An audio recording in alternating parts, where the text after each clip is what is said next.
তোর ভাইয়ের ঘাড়ে চেপেছি শুধু তোকে জ্বালাবো বলে। এখন তোর ভাইয়ের ঘাড়ে বসে তোর ভাইয়ের রক্ত চুষে খাবো। প্রিয়তা গলায় হার পরাতে পরাতে বাঁকা হেসে বলল। মনু, কাল সকাল অবধি ওই অবস্থায় থাকলে আমার আর আমার ভাইয়ের রক্ত চুষে খেও। প্রিয়তার কথায় না চাইলেও হেসে ফেলল পরিণীতা। উষা কিছু না বুঝলেও ও ইনায়ার কথার মর্ম ঠিকই বুঝল। প্রিয়তা আবার বলল, কাল সকালে আমি ঝানুবাম নিয়ে আসবো, তখন রক্ত খাস। কিছু জিনিস কল্পনা করে ইনায়া ভয়ে ফাঁকা ঢোক গিল। রাত 1টা। কালকে সিন্নির সব প্রস্তুতি শেষ। গিন্নি সহ সকলে তন্দ্রাজনিত গুটি কয়েকজন মানুষ ছাড়া ইনায়া দুরু দুরু বুকে কিছুটা ভয় আর কিছুটা আশঙ্কা নিয়ে বসে আছে প্রীতমের ঘরে। কিছুক্ষণ অতিবাহিত হওয়ার পর ঘরের দরজা খট করে শব্দ হতেই ইনায়ার রক্ত প্রবাহ বন্ধ হয়ে যায়। পুরো শরীর এক লহমায় জমে যায়। হাই পাওয়ার এসি ঠান্ডা বাতাসও তাকে আজ ছুঁতে ব্যর্থ, কারণ তার বুকের ভেতর জমে থাকা ভয় সে দরদর করে ঘামছে। মুহূর্তেই সারা শরীর ঘামে ভিজে উঠেছে। হৃৎপিণ্ডের লাভডুব শব্দ এক অদ্ভুত ছন্দ তুলে বেড়ে চলেছে। এই পুষ্প সঞ্জিত স্বপ্ন রাজ্য যেন আজ ইনায়ের কাছে প্রেমময় বাসর ঘর নয়, বরং তার নিকট পুষ্প সজ্জিত ফাঁসির মঞ্চ। আর সে একজন নিষ্পাপ অপরাধী, যাকে আজ এই পুষ্প সঞ্জিত বিছানায় নিজের আত্মার আহুতি দিতে হবে। তার কোনো বারণ শোনা হবে না। মৃত্যু হবে তার, সুখের মৃত্যু, ভালোবাসার মৃত্যু। সে জানে তার প্রিয় পুরুষ আজ তার কাছে তাকে দাবি করবে, আর তাকেও এই প্রতীক্ষার সীমানা পেরিয়ে এই দম বন্ধ করা সুখের মরণে শরিক হতে হবে। তবু কেন যেন আজ সব কিছু এত ভয় কাজ করছে। আজ সামনের মানুষটার দিকে চোখ তুলে তাকানোর সাহসটুকু হচ্ছে না। বুকের ভেতর ড্রিম ট্রিম শব্দ বেড়েই চলছে। ছোট হৃদয়ে একরাশ ভয়, লজ্জা, কুণ্ঠা, আশঙ্কা, ভালো লাগা হানা দিচ্ছে। সারা শরীর ও মন জুড়ে ছড়িয়ে পড়েছে অজানা এক শিহরণ, যাকে সে চিনে না, জানে না, অনুভব করেনি কখনো। তাই এখন তাকে অনুভব করতে দম বন্ধ হয়ে আসছে। অজানা শিহরণে শরীর বারংবার ঝংকার তুলে কেঁপে উঠছে। দেহের রন্ধ্রে রন্ধ্রে ছড়িয়ে পড়ছে অদ্ভুত উত্তেজনা। নিঃশ্বাস প্রশ্বাসের গতি দ্রুত হচ্ছে। এ কি প্রেম, নাকি আসন্ন এক অনিবার্য পরিবর্তনের পূর্ব সন্ধ্যা? প্রীতম দরজা ঠেলে কক্ষে প্রবেশ করতেই ঝড়ের বেগে তার নাকে এসে লাগে জুই, বেলি, গোলাপ, চাপা, রজনীগন্ধা আর নানাবিধ অসংখ্য ফুলের সংমিশ্রিত ঘ্রাণ। সেই সঙ্গে নানা রকম আতর ও পারফিউমের মিশ্রণ গন্ধ যেন নাক দিয়ে ঢুকে মস্তিষ্ক ঘোর লাগিয়ে দেয়। সে তখনও সামনের দৃশ্য দেখেনি, কেবল সুগন্ধে বিমোহিত। সে ভেতরে 2 পা এগিয়ে সামনে দৃষ্টিপাত করতেই তার হৃৎপিণ্ড কয়েক মুহূর্তের জন্য স্তব্ধ হয়ে যায়। নীলাপ চোখের দৃষ্টি স্থির হয়ে যায় সামনে। মুগ্ধতার স্রোত তাকে গিলে খায়। ঠোঁট ফুটে বেরিয়ে আসে মাশাআল্লাহ। অজান্তেই অবলীলায়। আজ প্রীতমের কক্ষ অন্যদিনের মতো সাদামাটা ধূসর রঙা নয়। পূর্বের সেই সাদামাটা কক্ষ আজ স্বর্গ রাজ্যের কোনো অনিন্দ সুন্দর ফুল সজ্জিত কক্ষ লাগছে। ঘরের বাতাসেও প্রেম প্রেম আবহ। লাল সাদা মিশ্রণে সাজানো এই কক্ষ আজ স্বপ্ননীর প্রেমভূমি। ঘরের পরিবেশ এতটাই মোহনীয় যে প্রীতমের নিঃশ্বাস বন্ধ হয়ে আসে। পুরো ঘর জুড়ে কেবল সাদা রঙের বড় ছোট ক্যান্ডেলের আলোয় ঘর ভরে আছে। কোথাও কোনো বৈদ্যুতিক আলো নেই। পুরো মেঝে জুড়ে লাল গোলাপের অজস্র পাপড়ি ছড়ানো, আর তাতে ছোট বড় ক্যান্ডেলের স্তরে স্তরে সাজানো। ঘরের দক্ষিণ দিকের জানালাটা খোলা, সেখান দিয়ে পূর্ব চাঁদের রূপালী আলো ঘরে প্রবেশ করছে। বাতাসে উঠছে ফিনফিনে সাদা পর্দা, যা ঘরটাকে আরো স্বর্গীয় করে তুলেছে। প্রীতমের বিছানাটা ঠিক দক্ষিণের জানালার পাশে। বিশাল বড় রাজকীয় বিছানা। এই মুহূর্তে বিছানাটা যেন স্বর্গের টুকরো। সাদা মখমলের চাদর পাতা, তাতে ছড়ানো অগণিত লাল গোলাপের পাপড়ি। ঠিক মাঝখানে সাদা গোলাপ দিয়ে আঁকা লাভ শেক আকৃতি। এক পাশে রাখা মখমলের সাদা 2টি বালিশ, বালিশের ওপরেও অসংখ্য গোলাপের পাপড়ি। বিছানার চারপাশ হালকা পাতলা সাদা পর্দায় ঢাকা। পর্দার ফাঁক দিয়ে মোমবাতির আলো এসে পড়েছে বিছানায়। সর্বকক্ষে এক স্বপ্নীল কুয়াশার মধ্যে ভাসিয়ে দিচ্ছে বাতাসের রজনীগন্ধার মৃদু গন্ধ, যা নিঃশ্বাসে শরীর নয় আত্মাকে কাঁপিয়ে দেয়। চাদরের মাঝখানে হৃদয় আকৃতির পাপড়ির উপর বসে আছে ঘণ্টা টানা এক নববধূ। সিঁদুর রঙা বেনারসিতে মোড়ানো টুকটুকে লাল রঙের মেয়েটি যেন এই মুহূর্তে ঘরের সৌন্দর্যকে পূর্ণতা দিয়েছে। চাঁদের আলো আর মোমবাতির নরম আভায় তার লাজে রাঙা মুখশ্রী যেন এক অপার্থিব দৃশ্য। তার অস্থির চোখ জোড়া বলছে অনেক কথা, আর সেই চোখে প্রীতম নিজেরই সর্বনাশ দেখতে পাচ্ছে। নিজেকে দেখছে এক ভালোবাসায় হেরে যাওয়া পুরুষ হিসেবে। আজ এটা শুধু একটা বিছানা না, আজ এটা দুটো হৃদয়ের মিশে যাওয়া নিঃশব্দ কাব্য, ভালোবাসার সেই গভীর মুহূর্তের মঞ্চ, যেখানে কোনো শব্দের প্রয়োজন হয় না, শুধু চোখে চোখ রাখাই যথেষ্ট। ইনায়ের লজ্জারাঙ্গা মুখশ্রী দেখে প্রীতমের শিরা উপশিরায় অগ্নি স্ফুটলিঙ্গ ছিটকে পড়ল। কপালের সূক্ষ্ম ভ্রুকুটি দেখা গেল। সে যেন নিজের মধ্যেই নেই। সে মন্ত্রমুগ্ধের মতো ধীর পায়ে এগিয়ে গেল বিছানার দিকে। কারো পায়ের শব্দে কক্ষে পেতে ইনায়া ভেতরে ভেতরে চমকিত হলো। শব্দটা যতই নিকট থেকে আসছে ততই ইনায়ার বুকের ধরপুরানি বাড়ছে। ইনায়া চোখ বন্ধ করে বড় বড় নিঃশ্বাস ফেলে নিজেকে শান্ত করার চেষ্টা করলো। তার শরীরটা তীর তীর করে কাঁপছে। সে বসা থেকে উঠে দাঁড়ালো। কাপা কদমে এগিয়ে সে প্রীতমের পাশে সালাম করলো। তার গলা শুকাতে শুকাতে এখন মনে হচ্ছে সে হার্ট অ্যাটাক করবে। শরীরেও কাঁপন বাড়ছে। আজ প্রীতমকে চোখ তুলে দেখার সাহসটুকু হচ্ছে না। মেয়েটার সকল সাহস যেন কেউ শুষে নিয়েছে সন্তপনে। প্রীতম ঘোর লাগা নেশাগ্রস্ত চোখে দেখল ইনায়ের দেহের মৃদু কম্পন, যা দেখে তার ঠোঁটের কোণায় খেলে গেল মাতাল করা বাঁকা হাসি। সে ধীরে ধীরে ইনায়ার কানের লতিতে ঠোঁট ছুঁয়ে ফিসফিসিয়ে বলল, কাম ডাউন রসগোল্লা, শান্ত হও। আমি কি তোমায় এখনো খেয়ে ফেলছি? আমি কি তোমায় এখনই খেয়ে ফেলছি? তবে নিশ্চিত থাকো, একটু পর অবশ্যই খাবো। উফস, শুধু খাবো না, একদম চুপ করে গিলে ফেলবো। ইনায়া চোখ বড় বড় করে তাকালো প্রীতমের দিকে। সাথে সাথেই প্রীতম এক চোখ টিপ দিয়ে বলল, এতগুলো বছরের ধৈর্যের ফল আজ আমি পাবো। আজ তুমি হবে শুধু আমার। আজ রাতটা হবে শুধুই আমার, এই প্রথম শিকদারের। আজ তোমার দেহের প্রতিটি লোমে লোমে এই প্রথম শিকদার রাজ চলবে। আবারও ঠোঁট কামড়ে হেসে বলল, তুমি সহ্য করতে পারবে তো রসগোল্লা? প্রীতমের বলার ধরনে ইনায়ার হাত পা মেঝেতে সেটে গেল। হৃৎপিণ্ডের রক্ত প্রবাহ থমকে গেল। কম্পন বাড়ল তনু মনে। হাসল প্রীতম। আচমকাই শাড়ির ফাঁক দিয়ে হাত গুলিয়ে ইনায়ার উন্মুক্ত উদর চেপে ধরল। এক ঝটকায় দেহের সেন্টিমিটার সম দূরত্ব ঘুচিয়ে দিয়ে ঘনিষ্ঠতা বাড়ালো প্রীতম। পুরুষালী ঠান্ডা হাতের স্পর্শে ইনায়ার সর্বাঙ্গে দ্রুত বেগে বিদ্যুৎ খেলে গেল। প্রীতমের ভারী ভারী ঘন ঘন নিঃশ্বাস ইনায়ার কাঁধে ঘাড়ে আছড়ে পড়ছে। প্রীতম নিজের পুরুষালী ওষ্ঠ দ্বারা ইনায়ার নরম গলায় স্লাইড করতে করতে হাসকি কণ্ঠে বলল, আমি কিছু শুনবো না রসগোল্লা। আজ কিন্তু আমি কিছু শুনবো না রসগোল্লা। তুমি চাও বা না চাও, আজ আমার তোমাকে চাই চাই। ইনায়া শক্ত করে চেপে ধরল প্রীতমের সাদা শার্ট। ভীতু কণ্ঠে তুতলিয়ে বলল, আমি ছোট। প্রীতম ঠোঁট এলিয়ে হাসল। ইনায়াকে নেশাগ্রস্ত চোখে মাথা থেকে পা পর্যন্ত খুঁটিয়ে খুঁটিয়ে পরোক্ষ করল। গলা থেকে বেশ খানিকটা নিচে দাঁত বসিয়ে দিল সহসায়। পুনরায় ব্যথা প্রাপ্ত স্থানে ঠোঁট বুলিয়ে দুষ্টু কণ্ঠে বলল, তো আমি তো বড়, তোমার থেকে গুণে গুণে 11 বছরে বড়। পারবে তো আমার সকল সুখ মিশ্রিত যাতনা সহ্য করে নিতে? ইনায়া ঢোক গিলল। তার কণ্ঠনালী কাঁপছে।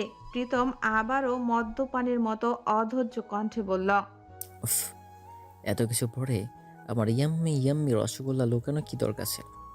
এই রসগোল্লা খাওয়ার জন্য টাসনি বেবি। আমি অনেক অনেক অপেক্ষা করেছি, তাই এখন কি আর এত কিছু সারানোর ধৈর্য আমার আছে? প্রীতমের কথায় ইনায়ার চোখ রসগোল্লা করে ফেলল। সে চোখ বড় বড় করে তাকালো প্রীতমের দিকে। প্রীতম ইনায়ার দৃষ্টিতে রেখে তার নরম ঠোঁটে আলতো চুমু খেয়ে বলল, ইয়াম্মি ইয়াম্মি কেষ্ট পেতে গেলে একটু কষ্ট তো করতেই হয়। চলো রসগোল্লা, মিষ্টির বক্স থেকে আগে রসগোল্লা বের করি, তারপর আরাম করে বসে বসে খাবো। প্রীতমের বলার ধরনে ইনায়ার গায়ে কাঁটা দিয়ে উঠল। প্রীতম তাকে কোলে নিয়ে ড্রেসিং টেবিলের দিকে যেতে যেতে দুষ্টু কণ্ঠে বলল, তুমি বলেছিলে আমার স্পর্শ ছাড়া তুমি অন্য কারো স্পর্শ নিতে পারবে না। আজ দেখবো আমার স্পর্শ তুমি কতক্ষণ নিতে পারো। ইনায়ার ভয়ে ভিতর কাঁপছে। এই লোক কি তাকে ভয় দেখাচ্ছে? প্রীতম তাকে ড্রেসিং টেবিলের সামনে চেয়ারে বসিয়ে আলতো হাতে ধীরে ধীরে হাতের চুড়ি, গলার হার, কানের ঝুমকো, ভারী ভারী সব গহনা খুলতে শুরু করলো। কিছুক্ষণ পর কি হবে এই ভেবে ইনায়ার ভয়ে জ্বর আসার উপক্রম হলো। প্রীতম চুলের ক্লিপ খুলতে খুলতে আচমকাই উন্মুক্ত পিঠের ঠোঁট চেপে ধরল। অদ্ভুত নেশালো গলায় ধীরে ধীরে বলল, এভাবে কাঁপছো কেন রসগোল্লা? তুমি জানো তোমার এই কাঁপাকাঁপি আমাকে কিভাবে সিডিউস করে? তুমি কি জানো তুমি না বললেও তোমার দেহ আমাকে কি বলে? প্রীতমের এমন ভয়াবহ নেশাগ্রস্ত কণ্ঠে শ্বাসরুদ্ধ হয়ে এলো ইনায়ার। প্রীতম আবারও একইভাবে বলল, বলো না, শুনবে কি বলো? ইনায়া কাঁপা কাঁপা কণ্ঠে প্রশ্ন করল। কি? প্রীতম ইনায়ার ঘাড়ে নাক ঘষতে ঘষতে বলল, you did not speak but your body screamed eat me প্রথম, স্লোলি ইট মি প্রথম, হার্ডলি। ইনায়া বসা থেকে উঠে শক্ত করে জাপটে ধরল প্রীতমকে। কাঁপা কণ্ঠে বলল। আমার ভয় করছে। প্রীতম হাসল। ব্লাউজের ফিতা একটানে খুলে ফেলে বলল। কিসের ভয়? ইনায়া তুতলিয়ে বলল, আমার তোমাকে ভয় করছে। কেন জানি মনে হচ্ছে তুমি আমার সাথে অন্য কিছু করবে। ইনায়ের কথা শেষ করার আগেই প্রীতম তাকে ঘুরিয়ে পাশের দেওয়ালে চেপে ধরল। তার দুপাশে হাত রেখে বাহু বন্ধনে আবদ্ধ করল। চোখে চোখ রেখে উত্তপ্ত কণ্ঠে বলল, একদম ঠিক ভেবেছো। আজ তোমার সাথে অন্য কিছু করব, একদম নতুন কিছু, এমন কিছু যা তুমি কোনোদিন ভুলতে পারবে না। আজকে রাতের একটা সেকেন্ড আজ থেকে তোমার নিরো রাতের শুরু রসগোল্লা। আজ থেকে তোমার রাত হবে শুধুই প্রীতমময়। আজ থেকে প্রতি রাতে তোমাতে আমার বিচরণ হবে। ইনায়া প্রীতমের কথার গভীরতায় লজ্জায় নুয়ে পড়ল। প্রীতম ইনায়াকে লজ্জা পেতে দেখে কপালে কপাল ঠেকিয়ে ব্যাকুল কণ্ঠে বলল, তোমাকে কতদিন বলেছি রসগোল্লা, তোমাকে লজ্জা পেতে দেখে আমার নিজের উপর কন্ট্রোল থাকে না। এমনিতেই তো মরবে, তাহলে এত তারা কিসের? ধীরে সুস্থে মরো। ইনায়ার হাতে পায়ে কাঁপন ধরেছে। সে অক্সিজেনের অভাব বোধ করল। প্রীতমের হাত থেকে বাঁচতে কাঁপা কণ্ঠে বলল। আপনি এত লুচু কেন? ইনায়ার কথায় প্রীতম ভ্রু বাঁকালো। শাড়ির ফাঁক গলিয়ে উন্মুক্ত উদরে স্লাইড করতে করতে বলল, ছি বউ, বাসুটাতে নিজের ভার্জিন স্বামীর নামে এমন অপবাদ উপরওয়ালা সইবে না। ধরলাম না, শুইলাম না, খেলাম না, এর মধ্যেই লুসু ট্যাগ পেয়ে গেলাম। প্রীতমের লাগাম ছাড়া কথায় ইনায়ার গলা শুকালো। জিভ দিয়ে ঠোঁট ভিজিয়ে কাঁপা কাঁপা কণ্ঠে বলল। আপনি আপনি প্রীতম পেট চেপে ইনায়ার কম্পনরত ঠোঁটে বৃদ্ধা আঙ্গুল দিয়ে স্লাইড করতে করতে বলল। হুম, বলো আমি কি? ইনায়া ঢোক গিলে বলল। আপনি অনেক কিছু। বাসরাতে স্বামীরা তাদের নতুন বউদের কত কিছু গিফট দেয়, আর আপনি একটা বাসি ফুল পর্যন্ত দেননি। ছ্যা। ইনায়ার কথায় প্রীতমের ঠোঁটের বক্র হাসি আরো প্রসারিত হলো। সে আরো একটু ঘনিষ্ঠ হয়ে দুষ্টু হেসে বলল। তোমার কি এই প্রীতম শিকদারকে ছোট লোক মনে হয় রসগোল্লা? ইনায়া অবাক হলো। সে কি বলল আর এ লোক কি বলছে? প্রীতম ইনায়ার তুলতুলে ফুলো ফুলো গালে হালকা কামড় বসিয়ে বলল। বাসরাতে বউকে সোনা দানা ফুল পাতা এসব ছোট লোকরা দেয়। এসব ছোট লোকে গিফট আমি আমার বউকে দেব না। প্রীতম শিকদার ইজ ডিফারেন্ট, আর গিফটও ডিফারেন্ট হবে। ইনায়া কৌতূহলী হলো। প্রীতম আবার বলল। আমার বউকে আমি এমন গিফট দেব যার অন্যরা সৎ সাহস নিয়ে বলতেও পারবে না। প্রীতমের কথায় ইনায়ার ভ্রুয়ের মাঝে ভাঁজ পড়ল। আগ্রহ নিয়ে তাকালো প্রীতমের দিকে। প্রীতম দুষ্টু কণ্ঠে বলল। বাসর রাতে তোমার সবচেয়ে বড় গিফট হিসেবে তোমাকে তোমার বর একদম pure virgin untapped Pritam Sikdar gift করলাম। প্রীতমের কথায় ইনায়া চোখ গোল গোল করে তাকালো। প্রীতম ঠোঁট কামড়ে হেসে বলল। আমার কথা বিশ্বাস হচ্ছে না বউ? আচ্ছা, তাহলে এখনই একবার টেস্ট করে দেখো। প্রীতমের কথায় ইনায়া তাজ্জব বনে গেল। প্রীতম বাঁকা হেসে ইনায়ার কাপা হাতটা নিজের শার্টের বোতামে রেখে বলল। নাও বউ, তোমার ব্র্যান্ড নিয়েও গিফট আনবক্স করো। ইনায়া তাড়াহুড়া করে হাত সরিয়ে নিতে নিতে বিড়বিড় করে বলল। আস্তাক ফিরুল্লাহ, নির্লজ্জ পুরুষ মানুষ। ইনায়ার বিড়বিড় করে বলা বাক্য প্রীতম শুনে নিল। ইনায়াকে ঘুরিয়ে তার উন্মুক্ত চুলে মুখ ডুবাতে ডুবাতে বলল। বউয়ের কাছে যারা লজ্জা পায় তারা বংশের বাতি জ্বালাতে পারে না। আর তুমি তো জানোই বউ, প্রীতম শিকদার ইজ ডিফারেন্ট। প্রীতমের ঘন ঘন গরম শ্বাস প্রশ্বাস এসে আছড়ে পড়ছে ইনায়ার গায়ে, কাঁধে, গলায়। সে কেঁপে উঠে হার মেনে নিল। ফর্সা পিঠে ঠোঁট বুলাতে বুলাতে অস্থির তৎপর হয়ে উঠল প্রীতম। ইনায়া বুঝলো আজ তার জন্য সহজ হবে না। প্রীতম তাকে আবার ঘুরিয়ে দেওয়ালের সাথে চেপে ধরল। নিজের রক্তিম ঠোঁট জুড়ে ইনায়ার গোলাপি ঠোঁটের কাছে নিতে নিতে বলল। Yummy yummy. বলেই তুলতুলে ওষ্ঠে ওষ্ঠ মিলিয়ে দিল। কেঁপে উঠে প্রীতমের পেটের কাছের শার্ট খামচে ধরল ইনায়া। প্রীতম উষ্ণ দীর্ঘ চুম্বন সেরে ধীরে ধীরে গলা বেয়ে নিচে নামতে লাগলো। প্রীতমের ঠোঁটের এক একটা গভীর চুম্বন ইনায়ার শরীরের শিরশিরানি হাজার গুণ বাড়ছে। মনে হচ্ছে উত্তপ্ত অগ্নিতে কেউ ক্রমাগত কাঠ কয়লা ফেলেছে। প্রীতম মেঝেতে হাঁটু গেড়ে বসে ইনায়ার পেটের কাছের শাড়ি সরিয়ে দিল। শিহরণে শরীর সেয়ে গেল ইনায়ার। পা দিয়ে ফ্লোর চেপে ধরে বিদ্যুৎ বেগে চোখ মুখ খিচে বন্ধ করে নিল। প্রীতম মুখ তুলে নেশাগ্রস্ত চোখে ইনায়ার এক্সপ্রেশন দেখল। ইনায়ার দেহের মৃদু কম্পন তার শরীরের শিরা উপশিরায় ভালোবাসাকে চিরতরে আপন করে নেওয়ার বাসনাকে তীব্র থেকে তীব্রতর করছে। আজ তার প্রীতম নিজের অনুভূতিকে নিয়ন্ত্রণ করবে না। আজ তার মনের কথা শুনবে, ছুঁয়ে দেবে তার প্রিয় রসগোল্লাকে যতটা গভীরে ছুঁয়ে দেওয়া যায়। তার চোখ মুখে তীব্র উন্মাদনা, তীব্র আসক্তি। সেই তীব্র আসক্তির তাড়নায় ঝড়ের বেগে ইনায়ার ফর্সা মেয়েথিন পেটে মুখ ডুবিয়ে দিল প্রীতম। দু হাতে ঠেসে চেপে ধরল ইনায়ার কোমর। ইনায়ার সারা শরীর অবশ হয়ে আসছে। অদ্ভুত অচেনা সব অনুভূতিরা শরীর জুড়ে বিচরণ করছে। এই পুরুষের স্পর্শ সহ্য করা যাচ্ছে না। আবার এই মুহূর্তে এই পুরুষের স্পর্শ ছাড়াও বাঁচা যাবে না। এ কেমন বিষ! পান করলেও মরণ, না করলেও মরণ। ইনায়া অনুভূতির তাড়নায় কাবু হয়ে গেল। শক্ত করে খামচে ধরল প্রীতমের চুল। মুখ দিয়ে অস্পষ্ট সরে গঙ্গানি উঠল। প্রীতমের চোখ মুখ চেনা যাচ্ছে না। এই তীব্র নেশা চড়ছে তার। সে বসা থেকে উঠে ইনায়াকে কোলে নিতে নিতেই বলল। প্রীতমের ভালোবাসে সবটুকু নেওয়ার আগে প্রমিস করো রসগোল্লা, কাঁদবে না প্লিজ। লক্ষ্মী শোনা, কেঁদো না কেমন? তখন কাঁদলেও তোমার কথা শুনতে পারবো না। তাই আগেই থেকে খুব করে সরি জান। বলে কপালে দীর্ঘ চুম্বন আঁকল প্রীতম। ইনায়াকে কোলে নিয়ে ফুলে সজ্জিত শুভ্র বিছানায় আস্তে করে শুয়ে দিল প্রীতম। তার ভেতরে এক ধরনের চরম উন্মাদনা কাজ করছে। সে আবেগের তোরে মুখ ডুবিয়ে দিল ইনায়ার সুবাসময় নরম গলায়। ধীরে ধীরে ভালোবাসা খুঁজতে লাগলো ইনায়ার কোমল সত্তায়।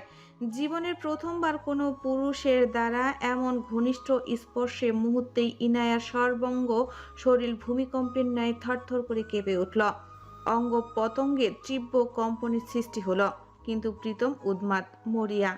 সে সেই সব কাঁপুনি আমলে নিল না, বরং ছটফুটানি বাড়তেই ইনায়ার দু হাত বেডের সাইডে শক্ত করে চেপে ধরল। নিবৃষ্ট হলো ভালোবাসাতে। এক পর্যায়ে ব্যস্ত হাতে এক টানে ইনায়ার শরীর থেকে আঁচল সরিয়ে দিল।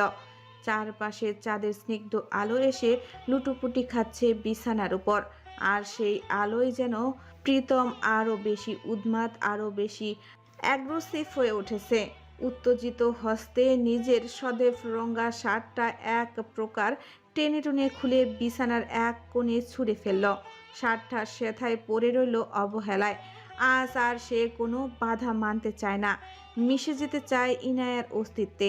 তাকে ছুঁয়ে ছুঁয়ে অনুভব করতে চায় প্রতিটি নিঃশ্বাসে তার অধীনতা।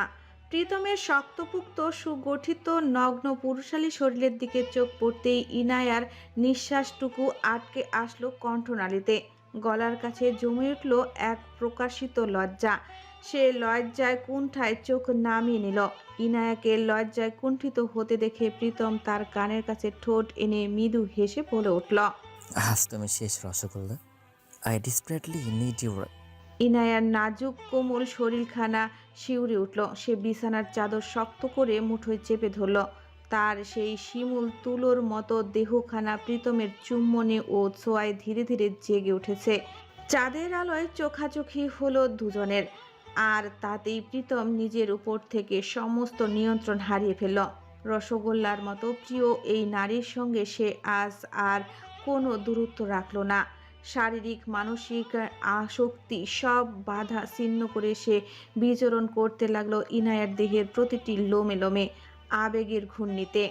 ইনায়ার শরীর বারবার কেঁপে কেঁপে উঠছে প্রীতমের স্পর্শে, কখনো আবেগে, কখনো ব্যথায়, কখনো সুখে, কখনো ভালোবাসায়। আজ কোনো নিয়ম নেই, কোনো সামাজিক বালাই নেই, নেই কোনো দূরত্ব। আজ শুধু ভালোবাসার চরমতম উপলব্ধি। দুটি মন, দুটি প্রাণ, দুটি আত্মা আজ এক বিন্দুতে মিলিত হলো। তারা একে অন্যের অস্তিত্বের পূর্ণতা খুঁজে পেল ভালোবাসায়, আবেগে, তীব্রতম আশঙ্কায়। সেই কক্ষের চারপাশের দেওয়ালে বাড়ি খেতে লাগলো ভালোবাসাময় মৃদু আর্তনাদ। কপোত কপতির গভীরতম মিলনের ধ্বনি যেন বাতাসে মিশে গেল। প্রীতমের সেই গভীর উন্মাদনা ইনায়ার বেশিক্ষণ সহ্য করতে পারল না। হঠাৎ করে গভীর আবেগে সে প্রীতমের চুল দু হাতে মুষ্ঠ করে ধরে কান্না মিশ্রিত কাপা কণ্ঠে আর্তনাদ করে ডেকে উঠল। না প্লিজ প্রীতম, ব্যথা লাগছে। কিন্তু প্রীতম যেন সেই ব্যাকুল কণ্ঠ শুনলই না। সে ইনায়ার কপালে গভীর চুমু এঁকে অধৈর্য অসহায় ব্যাকুল কণ্ঠে অজস্র ভালোবাসা মিশিয়ে আদর করে বলল, আমার জান, আমার রসগোল্লা, আমার সোনা পাখি, একটু সহ্য করে নাও প্লিজ, না হলে আমি মরে যাব। ইনায়া চুপ হয়ে গেল, আর কোনো প্রতিরোধ করল না। সে চায় না প্রীতম ব্যথা পাক, কখনোই না। সে ঠোঁট কামড়ে ধৈর্য ধরে নিদারুণ ব্যথা সহ্য করতে করতে চোখের কোণায় জমে ওঠা নোনা অশ্রু গড়িয়ে পড়তে থাকে। সে নিঃশব্দে এক ভালোবাসার নদী বয়ে যাচ্ছে। প্রীতমের উন্মাদনা আরও তীব্র হতে থাকে।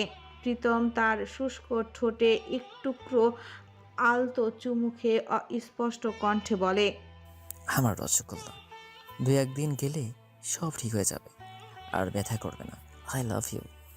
ইনায়া কিছু না বলে শুধু শক্ত করে জড়িয়ে ধরে প্রীতমকে, যেন প্রীতমের হাতে তার সর্বস্ব সঁপে দেওয়ার বিশ্বাস। তার ভালোবাসার রজনী যতই গভীর হতে থাকে ততই ভালোবাসার গভীরতা ও বৃদ্ধি পেতে থাকে। আর তাদের শরীরের নিচে অবহেলায় পৃষ্ঠা হতে থাকে ভালোবাসার প্রতীক চিহ্ন। লাল গোলাপের পাপড়িগুলো নীরবে সাক্ষী হয় দুজনের ভালোবাসার। গভীর রজনী, শুনশান নীরবতা, চারিধারে বিরাজমান কেবল দু একটা নিশাচর প্রাণীর বিচরণ। ব্যস্ত জীবনকুলের প্রায় সকলেই বর্তমানে নিদ্রামগ্ন। তবে নিদ্রা শব্দটা যতই ছোট হোক না কেন, তার মর্মর্থা বিশাল। এই ছোট্ট একটা শব্দে নিহিত আছে অপার্থিব সুখ, শান্তি। তাই এই সুখের জিনিসটা সকলে কি আর ছুঁতে পারে?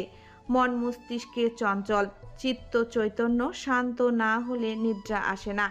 আর যাদের ভেতরে তুষের আগুন প্রতিনিয়ত ধিকি ধিকি জ্বলে, তাদের জন্য বোধহয় এই জিনিসটা নিষিদ্ধ করে দেওয়া হয়েছে চিরতরে। তারা শত চেষ্টাও এই নিষিদ্ধ সুখকে অর্জন করতে পারে না। নিদ্রার দেশে পাড়ি দিতে তাদের জন্য উচ্চ মাত্রায় ঘুমের ঔষধে ভরসা। কিন্তু প্রতিদিন কি আর ওভাবে ঘুমাতে ভালো লাগে? তাই কিছু মানুষ এই গভীর রজনীতেও জেগে থাকে। কেউ দুঃখ বিলাস করে, কেউ জীবনের প্রাপ্তি অপ্রাপ্তির খাতা খুলে বসে। এই রাত কারো কারো জন্য প্রেমের সুখের অতি মধুর, আবার কারো জন্য তিক্ত, বিষাক্ত, যন্ত্রণাময়, বিষাদময়। তাদের কাছে নির্মল দক্ষিণা বাতাস ও বিষাক্ত পবন মনে হয়। তেমনি বেশ কিছু মানুষের বসবাস এই শিকদার বাড়িতে। আভিজাত ঐশ্বর্য আর চাকচিক্যে ভরা এই বাড়ির সুখ পাখি কবে যে মরে গেছে তার খোঁজ কেউ রাখে না। এই বাড়ির সকলেই মুখোশধারী। প্রতিদিন চলতে থাকে তাদের ভালো থাকার অভিনয়। আকাশের পূর্ণ চন্দ্র তার চন্দ্রগোলায় দু হাত ছড়িয়ে ধরণীর বুকে নেমে এসেছে। আশেপাশে গভীর রাতের জোনাকি পোকারা রঙিন ডানা মেলে উড়ে বেড়াচ্ছে। এই রাতে সৌন্দর্যও থাকে এক অন্যরকম শান্তি, যা নিদ্রামগ্ন বাসিন্দারা কখনোই দেখতে পায় না। প্রণয় শিকদার বাড়ির বিশাল ছাদের উত্তর দিকে রেলিংয়ে হেলান দিয়ে দাঁড়িয়ে আছে। মাথার উপর 200 বছরের পুরনো বিশাল জাম গাছটা ভুতুড়ে লাগছে। আঙ্গুলের ফাঁকে তার জ্বলন্ত সিগারেট, যেটাতে সে কয়েক সেকেন্ড পরপরই সুখ টান দিচ্ছে, হয়তো প্রাণপণ চেষ্টারত ভেতরে জ্বলন্ত দহন কাণ্ডের কিছুটা ধামাচাপা দিতে। সিগারেটের তীক্ষ্ণ আগুনটা সবাই দেখতে পায়, কিন্তু ব্যক্তির হৃদয়ে জ্বলতে থাকা বিধ্বসী সেই দহনীলা কেউ দেখতে পায় না। মানুষ শুধু মানুষকে ক্ষতবিক্ষত হতে দেখে, যন্ত্রণায় ছটফট করতে করতে মরতে দেখে, কিন্তু কেউ দেখলো না নীরবে নিভৃতে একটা সুন্দর মনকে যন্ত্রণায় ক্ষতবিক্ষত হয়ে নিস্তেজ হয়ে যেতে। কেউ শোনে না তার করুণ আর্তনাদ, কেউ দেখে না হৃদয়ের নীরব রক্তক্ষরণ। মানুষ হত্যা করলে খুনের মামলা হয়, হৃদয়ের হত্যা করলে কি হয় না? খুব কি ক্ষতি হতো যদি প্রণয়কে তার সুখ পাখিটা দিয়ে দেওয়া হতো? খুব কি ক্ষতি হয়ে যেত যদি তার বিরুদ্ধে এই নিকৃষ্টের ষড়যন্ত্রটা না করা হতো? খুব কি ক্ষতি হয়ে যেত তাকে স্বাভাবিকভাবে বাঁচতে দিলে?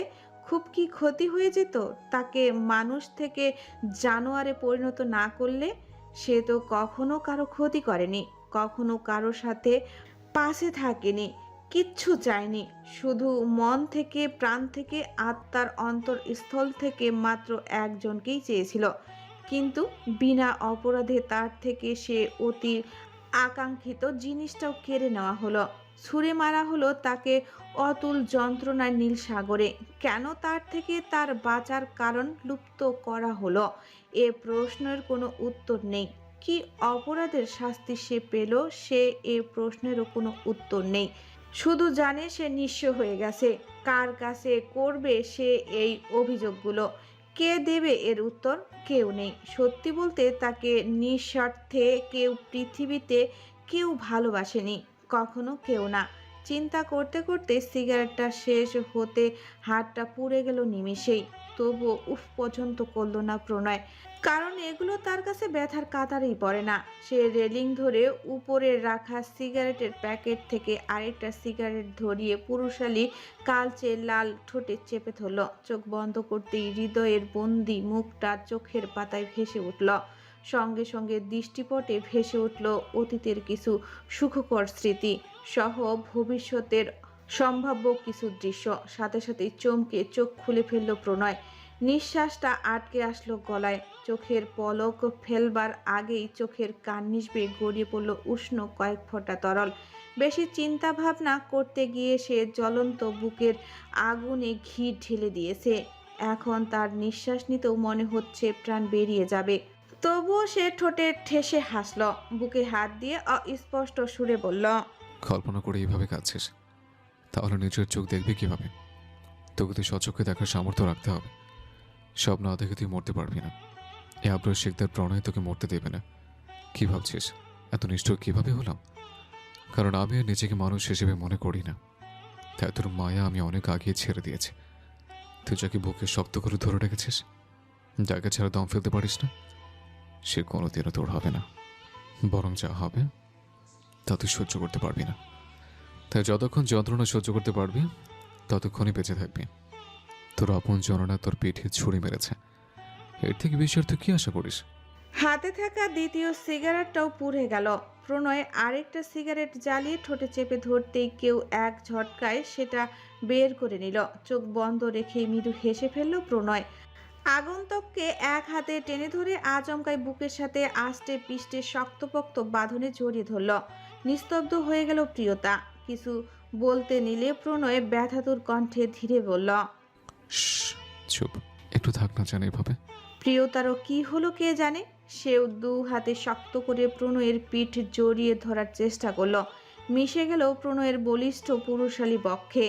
প্রাণ ভরে বড় বড় নিঃশ্বাসে হৃৎপিণ্ডে টেনে নিতে লাগলো পুরুষালী দেহের পরিচিত গন্ধটা। প্রণয়ের বুক কাঁপছে অনবরত, কানে বেজে যাচ্ছে শুদ্ধের বলা কথাগুলো। প্রণয়ের ভীষণ কষ্ট হচ্ছে এই মুহূর্তে। সত্যি তার খুব প্রয়োজন ছিল তার প্রাণ পাখিকে অশান্ত বক্ষের সাথে চেপে ধরা। ছোট পাখিটাকে বুকে নিয়ে নিজের জ্বলন্ত অশান্ত বুকটাকে একটুখানি স্বস্তি দেওয়া। কারো প্রতি হয়তো এতটা নির্দয় হওয়া উচিত নয়। প্রণয় আরও আষ্টে পিষ্টে শক্ত করে তুলতুলে দেহটা নিজের পুরুষালী শক্ত সামর্থ্য বলিষ্ঠ দেহের সাথে মিশে নিল। মনে মনে আওড়ালো, এই ব্যথাটা কবে জানি আমার জান নিয়ে নেয়। প্রিয় তার মাথাটা বুকে চেপে ধরে মনে মনে বলল, এবার একটু শান্ত হও। এই যন্ত্রণাগুলো ভবিষ্যতের জন্য জমিয়ে রাখ। আপাতত আমাকে আর জ্বালাস না, একটুখানি শান্তিতে। সত্যি সত্যি প্রিয়তার স্পর্শে প্রণয়ের জ্বলন্ত হৃদয়টা শীতল হতে শুরু করলো। 20 মিনিট পর প্রণয় একটু শান্ত হলো। নিজের বুকে চেপে রেখে মৃদু ধমকে বলল, এত রাতে এখানে কি করিস তুই? ভয় করে না? প্রিয়তা উত্তর দিল না, আরো গুটিসুটি মেরে প্রশস্ত বুকে মিশে গেল। অনুভব করতে লাগলো প্রিয় পুরুষের হৃদস্পন্দন। প্রণয় মাথায় হাত বুলিয়ে বলল, রাত কয়টা বাজে জানিস? তোর ভয় করলো না এখানে আসতে? মাথার উপর দেখেছিস ভূতের জাম গাছ? এত রাতে ভূত প্রেতের সঙ্গে গল্প করতে আসছিস? প্রিয়তা এবার মুখ খুলল, নিচু গলায় মিনমিন করে বলল, ভূত প্রেতের সঙ্গে কেন গল্প করতে আসবো? তাহলে? তাহলে আপনাকে ছাদে আসতে দেখেছি তাই। প্রণয় বুক ভরে প্রিয়তার চুলের সুমিষ্টি ঘ্রাণটা হৃৎপিণ্ডে টেনে নিয়ে বলল, সে তো দেখেছে। আমার পেছন পেছন চোরের মতো আসছিলে। এসছিলে ভালো কথা, লুকিয়েছিলে কেন? প্রণয়ের কথায় চমকে উঠল প্রিয়তা। ধরা পড়ে গিয়ে আমতা আমতা করে বলল, না মানে যদি বকেন তাই। তাহলে এখন সাহস জুটালে কিভাবে? প্রিয়তা প্রণয়ের বুকে মুখ গুজে দিতে দিতে বলল। আপনি একটার পর একটা সিগারেট খাচ্ছিলেন তাই। হেসে উঠল প্রণয়। তো আমি সিগারেট খেলেই তোর কি? প্রিয়তা একটু বাচ্চা সুলভ ভঙ্গিতে বলল, আপনি তো কত বড়, তারপরেও এটা জানেন না ধূমপান ক্যান্সারের কারণ। ঠোঁটের হাসি প্রশস্ত হলো প্রণয়ের। কপালের অধর চেপে ধরে মনে মনে বলল, বোকা মেয়ে, এসব তুচ্ছ জিনিস প্রণয় সিদ্ধারকে কিচ্ছু করতে পারবে না। আমার হৃৎপিণ্ডের ক্যান্সার তো তুই, যা বাড়তে বাড়তে আমাকে মরণের পর্যায়ে নিয়ে গেছে। প্রণয়কে চুপ করে থাকতে দেখে আলতো চিমটি কাটল প্রিয়তা। কি হলো, চুপ করে আছেন কেন? প্রণয় প্রিয়তাকে নিজের থেকে একটু আলাদা করে দাঁড় করালো, ভ্রু নাচিয়ে বলল, ওসব পরে বলবো, তুই আগে বল, এমন রাত বেরোতে সবসময় ছাদে এসেস? প্রিয়তা ভয়ার্ত চোখে দুপাশে মাথা নাড়ল। প্রণয় আসক্ত চোখে তাকিয়ে রইল ষোড়শী রমণীর পানে। মধ্য রজনীর পূর্ণ চাঁদের আলো এসে পড়ছে রমণীর দুধে আলতো অঙ্গে। এই রমণীর ভুবনমোহী রূপের কাছে চাঁদও যেন লজ্জা পাবে। প্রণয় দীর্ঘ নিঃশ্বাস ফেলে বলল, তাহলে আমাকে দেখে এসছিস? উপন্যাস মাথা ঝাঁকালো প্রিয়তা। প্রণয় ভ্রু কুঁচকে 2 কদম এগিয়ে এলো, চোখে চোখ রেখে বলল, কেন ভয় করিস না আমাকে? প্রিয়তা মাথা তুলে অবুঝ চোখে তাকালো। প্রণয় গালে আলতো হাত ছুঁয়ে বলল, আমি একটা প্রাপ্তবয়স্ক পুরুষ, আমার থেকে তোর যে কোনো মুহূর্তে যে কোনো রকম বিপদ হতে পারে। ভয় হয় না আমাকে? যদি আমার দ্বারা তোর সর্বনাশ হয়ে যায়? কয়েকবার তো অসংযত হয়ে তোর সাথে কত কিছু করে ফেলেছে। প্রিয়তা ভয় পাওয়া তো দূর, প্রণয়ের কথায় লজ্জায় লাল হয়ে গেল। নিজ উদ্বেগে প্রণয়কে জড়িয়ে ধরল, শুধু এক বাক্যে বলল, আপনি আমার সব। থমকালো প্রণয়, আবার নিজের থেকে কিছুটা দূরে সরিয়ে দিল। কিছুটা কঠোর কণ্ঠে বলল, আজ থেকে তুই আর আমার আশেপাশে আসবি না। তুই এখন আর ছোট নেই, বড় হচ্ছিস। যত পারবি দূরে দূরে থাকবি, আর ছোঁয়ার চেষ্টা তো একদমই করবি না। এবার ঘরে যা। প্রণয়ের কঠোর কণ্ঠে বলা নিষ্ঠুর বাক্যে জল টলমল করে উঠল প্রিয়তার চোখে। অভিমানের মনের দুকুল চাপিয়ে চোখের পলক ফেলার আগেই ঝুম বৃষ্টি নামল। প্রিয়তার নিঃশব্দ অশ্রুতে ধক করে উঠল প্রণয়ের হৃৎপিণ্ড। আবারও হৃদয় অনলে জ্বলতে শুরু করলো মন। প্রিয়তা অশ্রু চোখে তীব্র অভিমানে চলে যেতে নিলে তার আবার হাত টেনে ধরল প্রণয়। প্রিয়তা হাত মসরাতে মসরাতে অভিমানী কণ্ঠে বলল, ছাড়ুন আমায়, আর আসবো না আমি আপনার সামনে, কথাও বলবো না আমি, আর দেখবেনও না আমায়। প্রিয়তার বলা বাক্যগুলো প্রণয়ের বুকে গভীর পীড়া লাগলো। এক টানে তাকে আবার বুকে জাপটে ধরল, জোরানো কণ্ঠে বলল, তোকে না দেখে বাঁচবে কিভাবে? প্রিয়তার অভিমান কমলো না, গাল ফুলিয়ে রইল। প্রণয় তাকে নিচ থেকে আলাদা করলো, পেটের দুপাশে চেপে ধরে উঁচু করে রেলিংয়ের উপরে বসালো। প্রিয়তার দুপাশে হাত রেখে সেফটি দিল, কপালের উষ্ণ চুমু দিয়ে কোমল কণ্ঠে বলল, আমার কথা অভিমান হচ্ছে জানি, অভিমান করিস না। তুই তো বুঝদার, বল। যথেষ্ট বড় হয়েছিস, সব বুঝিস। আর এটা বুঝিস না, এখন আগের মতো আমার সাথে থাকা তোর মানায় না। এত ঘনিষ্ঠতা থাকলে এখন আমাদের মধ্যকার সম্পর্ক স্বাভাবিক থাকবে না। কখন কি থেকে কি হয়েছে? প্রিয়তা অশ্রু চোখে চেয়ে তাকালো। প্রণয়ের পেট জড়িয়ে ধরে বলল। অত কিছু বুঝি না, আমি শুধু আপনাকে বুঝি। দীর্ঘ নিঃশ্বাস ফেলল প্রণয়, আর কিছু না বলে চুপ করে চেয়ে রইল। এই পাখি যদি অন্যের হয়, প্রণয় নিজেকে ধরে রাখতে পারবে না। সে নিজেকে শেষ করে দিতে পারবে না ঠিকই, কিন্তু হৃৎপিণ্ডের ব্যথা সইতে না পেরে নিশ্চিত কোনো না কোনো ভয়ঙ্কর হৃদরোগে সে আক্রান্ত হবেই হবে। দেহ সয়ে নিলেও মন কখনো সইতে পারবে না। বুকের ভেতরে নরম মাংসপিণ্ডে এখনো বোধহয় অত ক্ষমতা হয়নি। প্রিয়তা গোল চাঁদের দিকে তাকালো। আকাশে থালার মতো বিরাট চাঁদ, তারা নেই বললেই চলে। প্রিয়তা চাঁদের দিকে তাকিয়ে হাস্যোজ্জ্বল কণ্ঠে বলল। আজকে চাঁদটা খুব সুন্দর, তাই না প্রণয় ভাই? প্রণয় প্রিয়তার হাস্যোজ্জ্বল মুখের দিকে তাকিয়ে প্রত্যুত্তর করল। খুব সুন্দর। প্রিয়তা খুশি হলো, কিন্তু কথার মধ্যেই যেন হাত পড়ল কিছু একটার উপর। মনোযোগ নষ্ট হলো। সেটা হাতে নিয়ে দেখলো সিগারেটের প্যাকেট। প্রিয়তা সেটা নাকের কাছে ধরে বলল। ছি, কি বিচ্ছিরি গন্ধ! এটা আপনি খান প্রণয় ভাই? প্রণয় ছোট করে বলল। হুম। প্রিয়তা অসন্তুষ্ট হলো, মুখ বিকৃতি করে পুনরায় বলল। ছি, আগে তো এইসব ছাইপাশ কখনো খেতে দেখিনি, এখন কেন খান? প্রণয় বেদনাতুর হেসে বলল। আগে খাওয়ার কারণ ছিল না। প্রিয়তা ভ্রু কুঁচকালো। তাহলে এখন কারণ আছে? হুম। কি কারণ? মরে যেতে চাই না। প্রিয়তা আশ্চর্য হলো, চোখ বড় বড় করে বলল। কি? এটা না খেলে কেউ মরে যায়? বরং এটা খেলেই মানুষ মরে। প্রণয় ধীর কণ্ঠে বলল। কিন্তু আমি না খেলে মরে যাব। প্রিয়তা কপাল কুঁচকে বলল। কিসব উল্টাপাল্টা লজিক! আজ থেকে আর এটা আপনি খাবেন না। বলে ফেলে দিতে নিলে হাত চেপে ধরল প্রণয়। প্রিয়তার হাত থেকে প্যাকেটটা নিতে নিতে বলল। এমন করিস না জান। আগে আমার কাছে এটার বিকল্প ছিল, এখনো সেই বিকল্প নেই। পৃথিবীতে সবাই ছেড়ে গেলে এটা আমাকে কোনোদিনও ছাড়বে না। প্রিয়তার যেন বিস্ময়ের শেষ নেই। এই লোকের কি মাথা খারাপ? কি সব বলে! প্রিয়তা নাসর বান্দা। প্রণয়ের হাত থেকে প্যাকেটটা নিয়ে অন্ধকারে ছুঁড়ে মারল। দৃঢ় কণ্ঠে বলল। কি সব উল্টাপাল্টা কথা! এত কিছু জানি না, খাবেন না মানে খাবেন না, ব্যাস। প্রণয়ের বুকটা আবারও জ্বলে উঠল। মনে মনে বলল। এটা না খেলে কিভাবে বাঁচবো আমি? তুই থাকবি না, তখন বুকের ব্যথা কি দিয়ে চেপে রাখবো? সইতে পারবো না আমি। প্রিয়তা মৃদু কণ্ঠে ডাকল। কি ভাবছেন?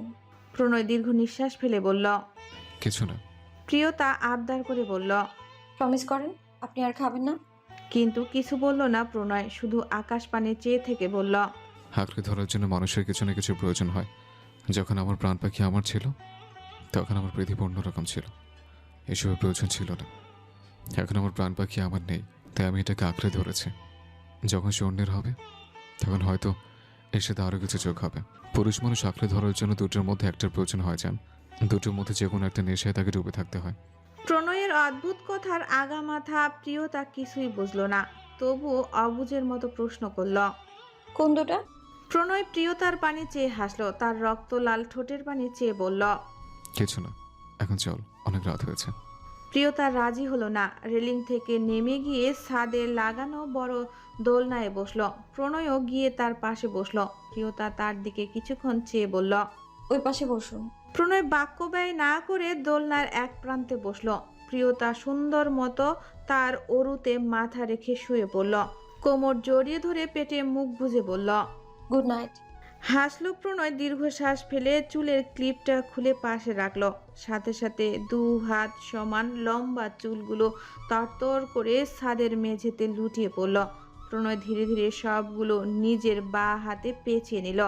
ডান হাতে চুলে বিলি কাটতে কাটতে বলল। Good night princess. প্রণয় ধীরে ধীরে মাথায় হাত বুলাতে লাগলো। আর প্রিয়তাও মন প্রাণ ভরে পুরুষালীর দেহের মন মাতানো গন্ধটা শুষে নিতে নিতে হতবাক চিত্তে ভাবল, কি আছে এই মানুষটার শরীরে যার গন্ধ প্রিয়তাকে ড্রিঙ্ক করার মতো ফিলিংস দেয়। প্রিয়তা বড় বড় নিঃশ্বাসে ঘ্রাণটা ফুসফুসে ভরে নিয়ে নিয়ে মনে মনে ভাবল। এ লোক কি পারফিউমের সাথে অ্যালকোহল মিশিয়ে গায়ে স্প্রে করে? না হলে আমার এমন নেশা নেশা কেন লাগে? প্রিয়তা ড্রাগস অ্যাডিক্টেড মানুষের মতো ঘ্রাণটা ইনহেল করার মধ্যেই গম্ভীর পুরুষালী কণ্ঠ কানে এলো। টি শার্টটা খুলে দিই। হঠাৎ কণ্ঠে চমকে উঠে লজ্জা পেয়ে গেল প্রিয়তা। পেটে মুখ ডুবিয়ে নিঃশ্বাস আটকে চুপটি করে পড়ে রইল। প্রণয় ভ্রু কুঁচকে কয়েক সেকেন্ড তাকিয়ে থেকে বলল, নিঃশ্বাস ছাড়, আর ঘুমের ভান ধরতে হবে না। প্রিয়তা সত্যি আর অভিনয় করলো না, শোয়া থেকে উঠে বসলো। প্রণয়ের কাঁধে মাথা রেখে বাহু জড়িয়ে ধরলো, আদুরে কণ্ঠে ডাকলো। ও প্রণয় ভাই। প্রণয় মাথায় হাত বুলাতে বুলাতে ছোট করে জবাব দিল। হুম। প্রিয়তা এবার অত্যন্ত কোমল কণ্ঠে বলল, একটা গান শোনাবেন প্রণয় ভাই? দেখুন কি সুন্দর রাত, চাঁদের আলোয় চারপাশ উজ্জ্বল করছে। এমন আবহাওয়ায় আপনার গান না শুনলে ঘুম আসবে না আমার। প্রণয় স্বাভাবিক কণ্ঠে বলল। এখন রাত প্রায় 3টা, এই সময়কে কে বলে জানিস? হঠাৎ প্রণয়ের কথায় প্রিয়তার মুখের এক্সপ্রেশন চেঞ্জ হয়ে গেল। বুক ধুকবুক করতে শুরু করলো। সে প্রণয়ের দিকে আরো একটু চেপে গেল, কাঁদো কাঁদো কণ্ঠে মিনমিন করে বলল, আপনি আমার ভালো সইতে পারেন না প্রণয় ভাই। প্রণয় ভ্রু কুঁচকে তাকালো ভারী পল্লবযুক্ত চোখ জোড়ার দিকে। উচ্ছ্বাসিত মুখখানা মুহূর্তে আতঙ্কে সেয়ে গেছে। প্রণয় বেশ মজা পেল। ওর ভয় বাড়িয়ে দিতে চোখে চোখ রেখে গম্ভীর কণ্ঠে বলল, যা সত্যি তাই বলেছে। এখন রাত প্রায় 3টার কাছাকাছি। আশেপাশের আবহাওয়াটা কেমন ভারী ভারী লাগছে। মাথার উপর 200 বছরের পুরনো জাম গাছ। আর তুই তো জানিস এই গাছে। প্রণয় কথা শেষ করার আগেই বিদ্যুৎ বেগে তার বুকে ঝাঁপিয়ে পড়ল প্রিয়তা। মেয়েটার ছোট্ট শরীরের মৃদু কম্পনের সৃষ্টি হয়েছে। হাসলো প্রণয়। মেয়েটা বুকে আসলে তো শান্তি লাগে কেন? মেয়েটা বুকে আসলে সব কেমন শান্ত হয়ে যায়। সাগরের ঢেউয়ের মতো বিশাল বিশাল জলোচ্ছ্বাস হৃদয় কিনারে আছড়ে পড়তে থাকে। প্রিয়তা প্রণয়ের পিঠের দিকে টি শার্ট খামচে ধরে তস্ত্র কণ্ঠে বলল, প্লিজ আর কিছু বলবেন না প্রণয় ভাই। প্রণয় বুঝলো একটু বেশি হয়ে গেছে। সে মাথায় হাত বুলিয়ে মিহি কণ্ঠে বলল, বেশি ভয় পেয়েছিস জান? আমি তো মজা করছিলাম। আমি থাকতে কি ভূত তোকে খেয়ে নেবে? আমি খেতে দেব? প্রিয়তা কিছু বলল না, নড়লও না। প্রণয় বুক ভরে শ্বাস নিল, অস্তিত্বে প্রশান্তি অনুভব করলো। আকাশের সুবিশাল রূপালী চাঁদের দিকে তাকিয়ে কণ্ঠে সুর তুলল, নেমে এলো চাঁদ আকাশ থেকে ধুলোমাখা গলিতে। রংচোটা দিন করলো রঙিন স্বপ্নের তুলিতে। দেখে ওই হাসি আমি বানভাসী মণ্ডপে যেতে চাই। আর ওই যাওয়া ঝড়ো হওয়া পাগল করে যায়। অতিবাহিত হলো আরো কিছুটা সময়। প্রণয় অনুভব করলো তার বুকে ঘন ঘন ভারী নিঃশ্বাস পড়ছে। সে অতি সতর্কতায় উঠে দাঁড়িয়ে ছোট্ট দেহটা পাজাকুলে তুলে নিল। ধীর পায়ে ছাদ ত্যাগ করে সিঁড়ি বেয়ে নেমে গেল। রাত 4:12। বাহিরের আকাশ এখনো নিকষ কালো আধারে নিমজ্জিত। তবু আকাশ দেখে মনে হচ্ছে কিছুক্ষণের মধ্যেই ভোর হতে শুরু করবে। পুরো বাড়ি নিস্তব্ধ, শুনশান। এই নিস্তব্ধ রজনীতে একটা শুকনো পাতা পড়লেও তার শব্দ ভয়ঙ্কর শোনাবে। পর্ণিতার মাথা ব্যথায় ছিঁড়ে যাচ্ছে। সে এলোমেলো ভঙ্গিতে বিছানার সাথে মাথা ঠেকিয়ে মেঝেতে বসে আছে। চোখ দুটো বেয়ে অনর্গল নোনা পানির বৃষ্টি নামছে। হাঁটু ছুঁই ছুঁই চুলগুলো এলোমেলোভাবে টাইলসের মেঝেতে ছড়িয়ে ছিটিয়ে আছে। কোনো দিনও যন্ত্রণা কি জিনিস না বোঝা পরিণীতা আজ এই অনাকাঙ্ক্ষিত যন্ত্রণার ভার বইতে পারছে না। বারবার মনে পড়ে যাচ্ছে সাদমান শিকদারের বলা এক একটা বাক্য। মস্তিষ্কও বারবার চিৎকার করে বলছে, এবার তোর কি হবে? তোর অবস্থাও তোর ছোট বোনের মতোই হতে চলছে। কিন্তু মন সে কথা মানতে সম্মতি নয়। বুকের ভেতরটা যন্ত্রণায় নীল বিষে ছেয়ে যাচ্ছে পরিণীতার। এই পরিবারের বিধি নিষেধের জন্য সে কোনো মতেই মাস্টার মশাইকে ছাড়তে পারবে না। কারণ মাস্টার মশাইকে ছাড়া বাঁচা পরীর পক্ষে সম্ভব নয়। আর সাদমান শিকদারের কথা স্পষ্ট, তিনি কোনোদিনও ওর মাস্টার মশাইকে মেনে নেবে না। তবে কি পরীকেও এই পরিবার আর ভালোবাসার মানুষের জন্য একজনকে বেছে নিতে হবে? এই কাজ পরী কিভাবে করবে? আর এই পরিবার কি তাদেরকেও এত সহজে ছেড়ে দেবে? পরী যতটুকু সাদমান শিকদারকে চিনে উনি সব সহ্য করে নিলেও কেউ তার বংশের মান মর্যাদা নিচু করবে এটা তিনি কখনো মানবে না। পরীর নিজেকে ভীষণ অসহায় লাগছে। সে চোখ মুছে বলল, আপনি সব সময় এই ভয়টাই পেতেন তাই না মাস্টার মশাই? মাস্টার মশাইয়ের কথা ভাবতেই পরীর তার টনক নড়ল। মনে পড়ল পরশুর রাতের পর থেকে মাস্টার মশাইয়ের সাথে আর একবারও ওর কথা হয়নি। মাস্টার মশাইয়ের ফোনটাও বন্ধ। সাদমান শিকদারের কথায় পরিণীতা এতটাই কষ্ট পেয়েছিল যে আর মাস্টার মশাইয়ের খোঁজও ও আর নেওয়া হয়নি। পরিণীতা দ্রুত চোখ মুছে বসা থেকে উঠে দাঁড়ালো। বিছানা হাতড়ে বালিশের নিচ থেকে ফোন বের করলো। দ্রুত হাতে কল লিস্ট ওপেন করে মাস্টার মশাই নামে সেভ করা নাম্বারে কল লাগাতে নিতেই টুং টুং শব্দ করে ফোনে দুটি নোটিফিকেশন এলো। পরিণীতার মনোযোগ নষ্ট হলো। পরিণীতা ফোনটা উপরের দিকে সোয়াইপ করতেই দেখলো একটা আননোন নাম্বার থেকে হোয়াটসঅ্যাপে দুটি ভিডিও এসেছে। পরিণীতার কপালের ভুরুদয় কিছুটা বাঁকা হলো। মনে মনে খানিকটা আশ্চর্য হলো, এই শেষ রাতে কে ভিডিও পাঠাতে পারে। পরিণীতা সংকুচিত মনে নোটিফিকেশনের উপর ক্লিক করলো। হোয়াটসঅ্যাপ ওপেন হয়ে গেল। আসলে এগুলো রিমাইন্ডার নোটিফিকেশন। এই ভিডিও দুটি আরও 24 ঘন্টা আগে পাঠানো হয়েছিল, যা কিনা পরিণীতা দেখেনি। অতিরিক্ত চিন্তায় সে হোয়াটসঅ্যাপে ঢুকেইনি। পরিণীতা মনোযোগ দিয়ে মেসেজগুলো দেখতে শুরু করলো। অচেনা নাম্বার থেকে ভিডিওর পাশাপাশি কিছু টেক্সট মেসেজও এসেছে। পরিণীতা ফোন স্ক্রল করে উপরের দিকে যেতেই সবার আগে একটা মেসেজের উপর দৃষ্টি আটকালো, যেখানে বড় বড় একটা মেসেজ গুটি গুটি ইংরেজি অক্ষরে বেশ কয়েক লাইন লেখা। পরিণীতা লেখাগুলো মন দিয়ে পড়তে লাগলো।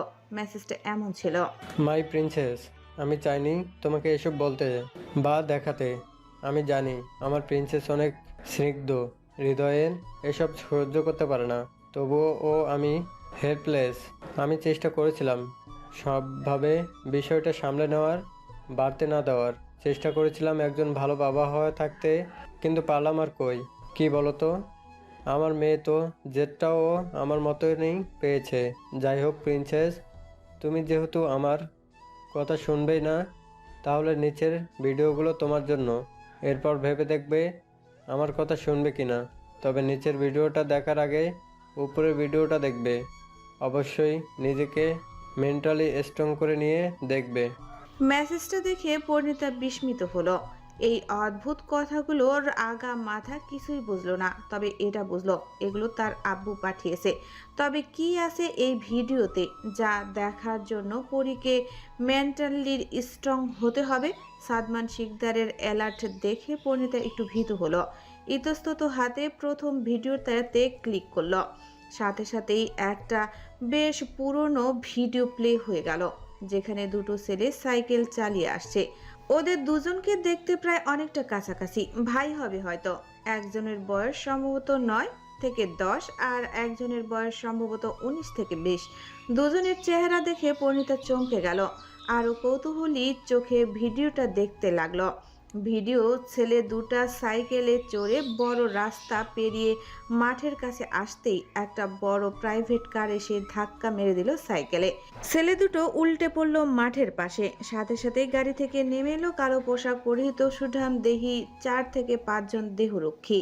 তারা এক প্রকার দৌড়ে এসে ওই দু ছেলের মাঝে বড় ছেলেটাকে টানতে টানতে সরিয়ে নিল ছোট ছেলেটার কাছ থেকে।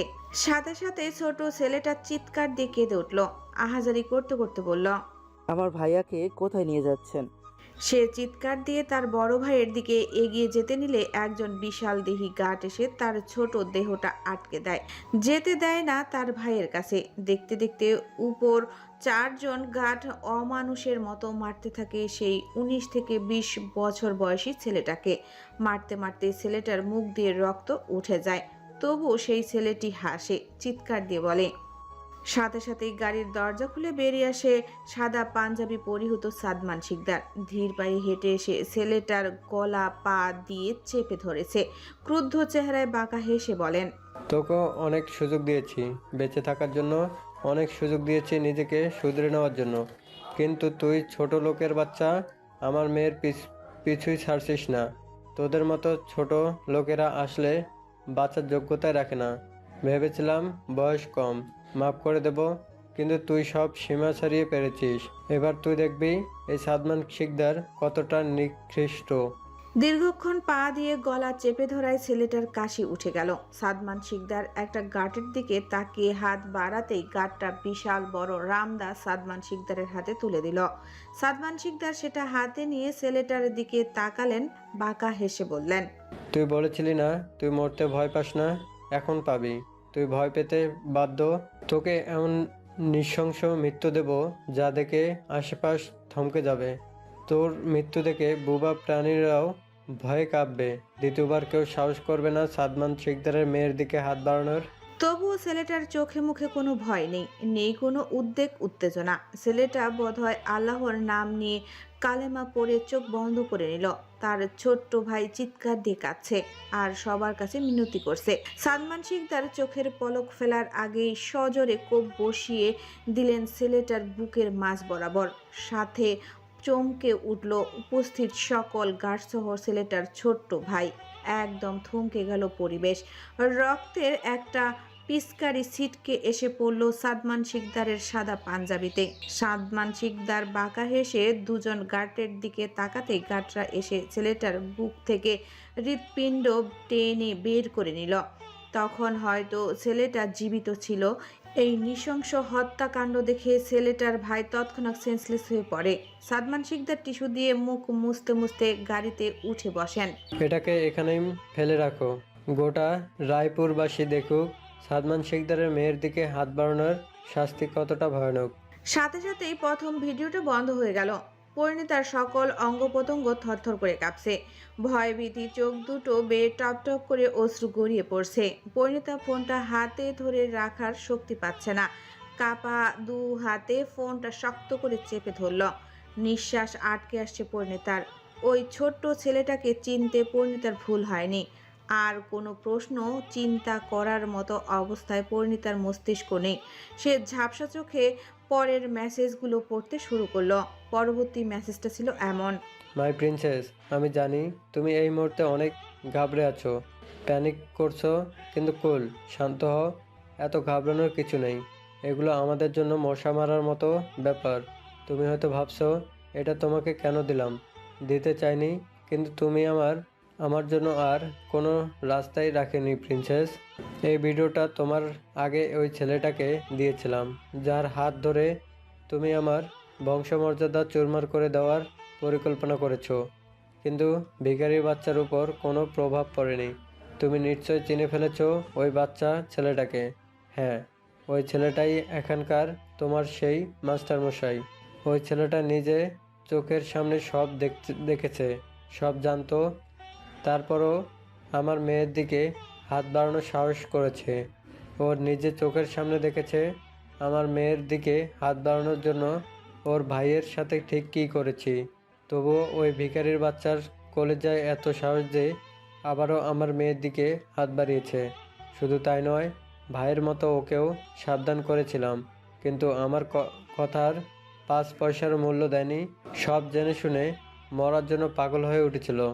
এতটুকু পড়তেই পরিণীতার হাত থেকে ফোনটা সপ করে পড়ে গেল। হাত পা থরথর করে কাঁপতে শুরু করলো।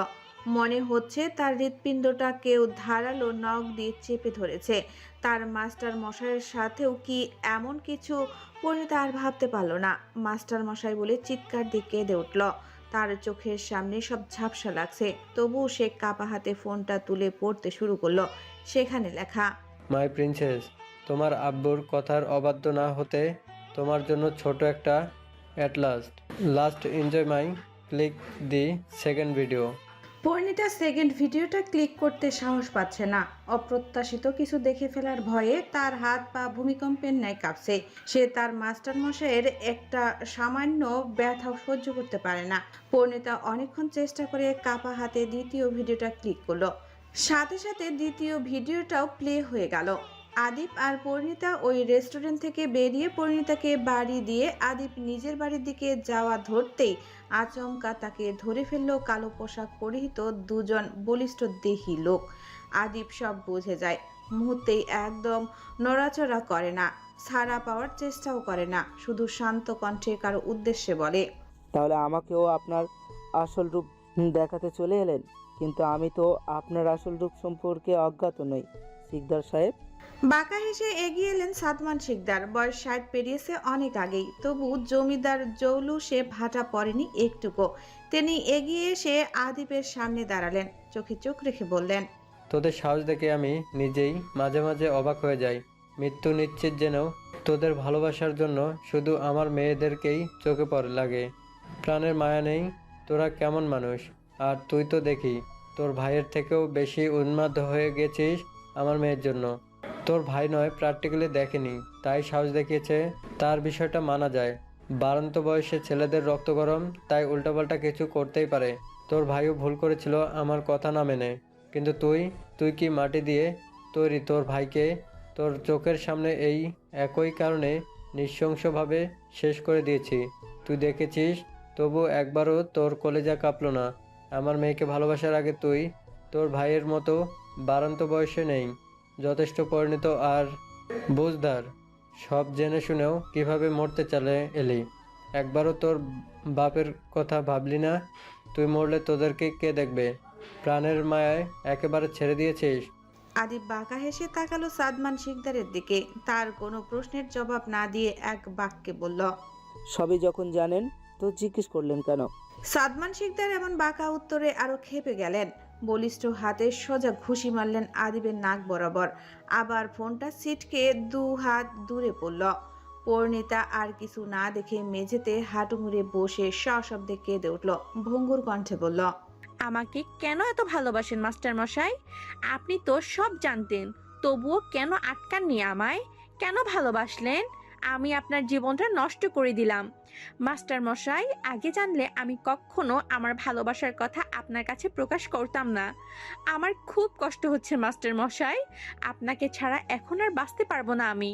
আবারও কিছু মনে করে কেঁপে উঠল পরিণীতা। দ্রুত ফোনটা তুলে আবারও ভিডিওটা প্লে করলো। আদিব আবারও মাথা তুলে তাকালো সাদমান শিকদারের দিকে।